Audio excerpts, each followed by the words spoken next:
The river is interesting because it is that intersection between salt water and fresh water, so you have this briny mix and it's flowing in both directions. And you have this sort of mixing and melding of energies.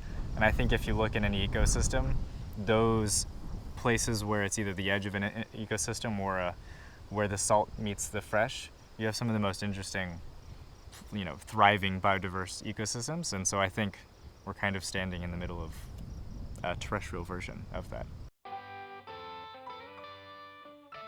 Here at Hawthorne Valley, we're in the Hudson Valley, in this beautiful location, about 120 miles north of New Amsterdam, the little settlement at the bottom of the Hudson River. You could feel a little bit like you're in this kind of magical bubble of just beauty and grace. You can just see Hawthorne Valley as it is sort of an interconnected system in this little bowl. And I think it's unique in that most places you don't get to see that. You don't get to see the connections between the system. You don't get to see the cattle coming in and the children coming across the road or the people in the store purchasing things.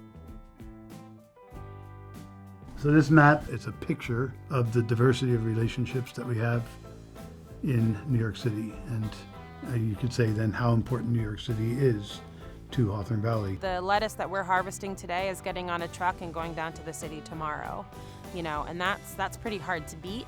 And you can really taste that difference.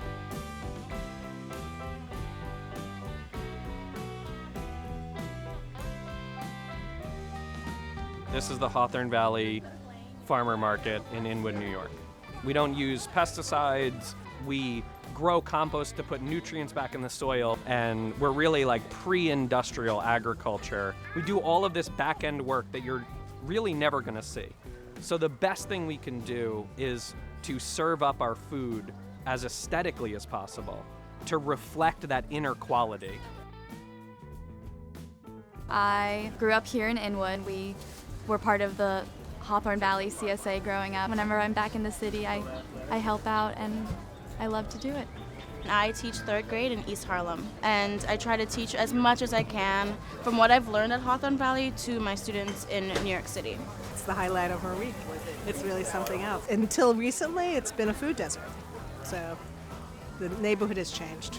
At any given time, there's only a 3-day supply of food within the city. So that seems like an incredibly fragile and perilous design. And that's where collaboration, networking, and building this hopefully more resilient system comes in. You have any number of activities that involve people, goods, products, energy, capital, you name it, flowing between these two regions.